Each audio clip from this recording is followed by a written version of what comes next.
Every family has a person who holds everything together. The one who remembers the dentist appointments, the school project deadlines, the birthday cards that actually get mailed on time. In the Henderson family, that person was Sarah. And for the past 4 months, Sarah had been holding something else together too. A secret. The biggest one she'd ever kept. She had booked the flights in January, right after Christmas, when the tree was still up and the kids were asleep, and the house felt quiet in that particular way it only does on the night after something good. She'd sat at the kitchen table with her laptop and a glass of wine, and she'd just done it before she could talk herself out of it. Last year had been hard, not catastrophic, nothing they couldn't survive, but hard in the way that grinds at a family quietly, slowly, like water wearing down stone. Marcus had gone through something he still wouldn't fully talk about. Lily had noticed more than anyone realized, and Sarah had watched her family pull slightly inward, each of them carrying their own version of a weight that no one named out loud. She couldn't fix any of that, but she could do this. 4:45 in the morning. The world outside was still deciding whether to be night or day. Sarah had been awake for 2 hours and 47 minutes. She had triple-checked the passports, double-checked the flight time, and spent approximately 15 minutes worrying about whether she'd packed enough sunscreen for a week in Florida in July. She had packed enough sunscreen. She had packed significantly more than enough sunscreen. She packed it anyway. I keep thinking I've forgotten something. You haven't forgotten anything. How do you know? Because you are constitutionally incapable of forgetting anything. You remembered my mother's birthday last year, and I've known her for 44 years. What if they don't? What if it doesn't land the way I'm imagining it? Sarah. Marcus is 16. What if he thinks it's babyish? What if he spends the whole week on his phone and... Sarah, stop. Our son is going to Disney World for the first time in 7 years. He is going to think it is the opposite of babyish. He is going to ride Space Mountain 4 times and pretend he's too cool for the character breakfast, and then quietly lose his mind when he sees the castle. Last year was really hard on him. I know. I just want him to feel like a kid again, even just for a week. He will, I promise. Rise and shine, Henderson family. The car leaves in 10 minutes, and I will not be held responsible for anyone left behind. You said you'd be quiet. That was quiet. You should hear me when I'm actually loud. Upstairs, 2 very different reactions occurred simultaneously. Are we going somewhere? Lily was out of bed, down the hall, and in her brother's doorway in approximately 4 seconds. For reference, Marcus had not yet processed that sound had occurred. Marcus, Marcus, Marcus, Marcus. If you say my name one more time, Marcus, I will put you on the roof. We're going somewhere. Get up, get up, get up, get up. Lily, I will give you money to go away. How much? All of it. I have $12 and it's yours. Is it in cash?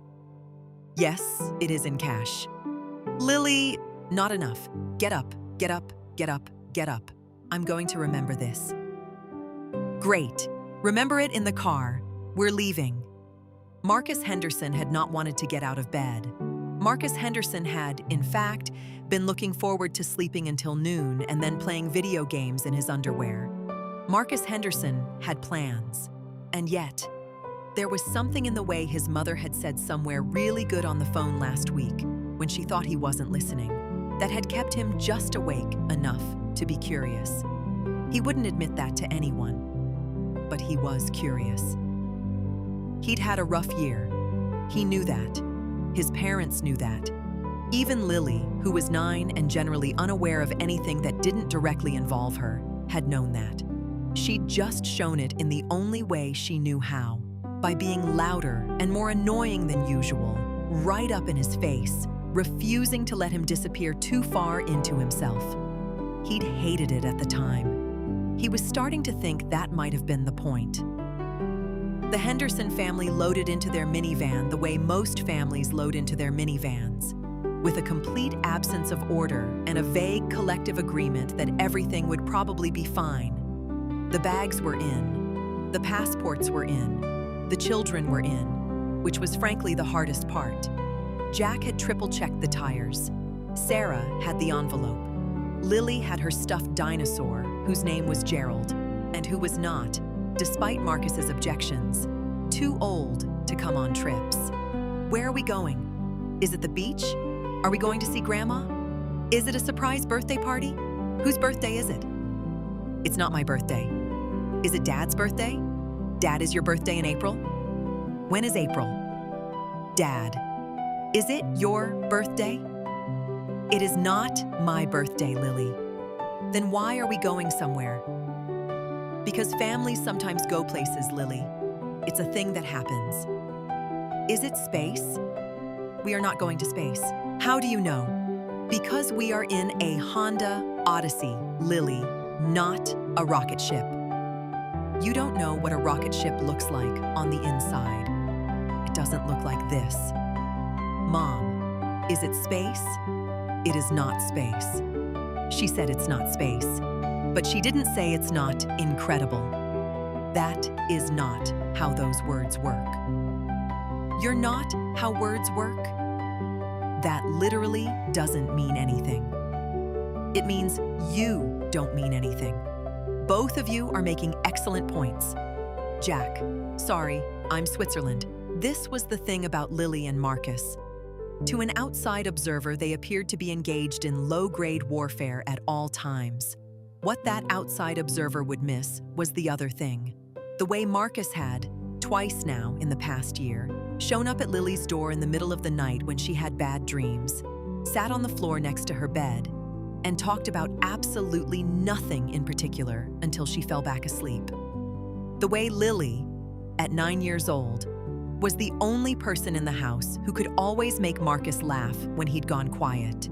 They would never, ever admit any of this to each other. It didn't need to be admitted. It just was. Are we actually going somewhere good? Yeah, bud. Somewhere really good. Sarah had been watching that small movement, the almost smile, the one he couldn't quite suppress, for 16 years. It was the same face he'd made at 6 when he opened the train set he'd been pretending not to want. It was the same face he'd made at 11 when they told him they were getting a dog. It was the face Marcus Henderson made when something good was happening and he wasn't ready to let himself feel it yet. She stored it away. She would remember it forever. Jack. Yep. Where is the envelope? In your bag? It is not in my bag. Jack. Did you check the side pocket? I checked the side pocket. The other side pocket? It's in the other side pocket. Great. We're good. What's in the envelope? You'll see. Is it space tickets? Lily. The airport at 5:45 in the morning is a specific kind of place. Half the people in it haven't slept. The other half are running on airport coffee and the particular adrenaline of departure, that feeling, unique to travel, that you are about to leave your ordinary life behind and become, briefly, someone whose problems are somewhere else. Sarah felt it the moment they walked through the doors. The enormous windows, the departure boards clicking through destinations, the smell of somewhere else already, somehow, in the air. You are 9 years old. You are too old for this. You're 16. You're too old to be this boring. I'm not boring, I'm exhausted. There's a difference. What's the difference?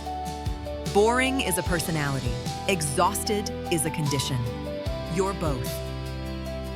Jack, walking behind them, was filming all of this on his phone. He did not know exactly why he was filming so much. He knew it was something to do with wanting to keep it. All of it. Even the chaos. Especially the chaos. If it's a beach, I want to build a sandcastle. A big one, with a moat. If it's a beach, you can build whatever you want. I'll be sleeping. You sleep too much. I don't sleep enough. There's a difference. What's the difference?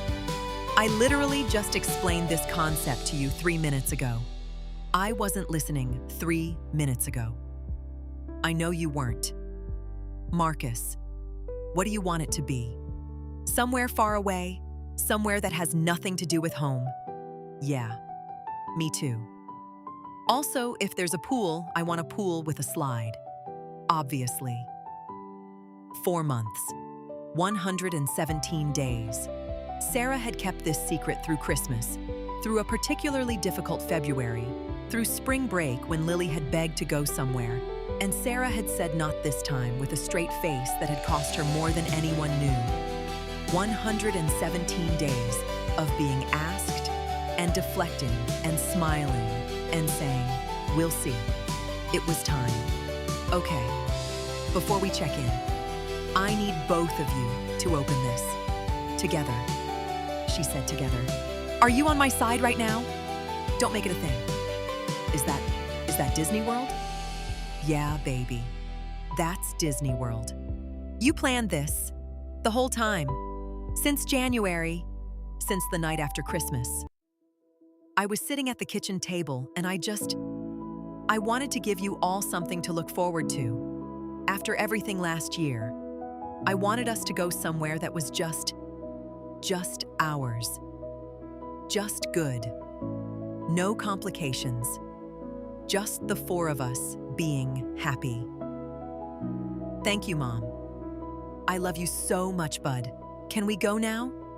Can we please go now? I need to be at Disney World as soon as possible. The Henderson family flows through security with the organized chaos that defines them. Lily chatters non-stop about which ride to do first. Marcus actually responds, not with his usual deflection, but with real answers, real opinions. The hoodie is still on. The wall is not. Okay, so I want to do Space Mountain first, and then Haunted Mansion, and then the parade. The parade is at 3. We'd need to get there by 2:30 to get a good spot. You researched it. I did not research it. You researched it? Dad. Marcus researched Disney World. I looked at one website. One time. Briefly.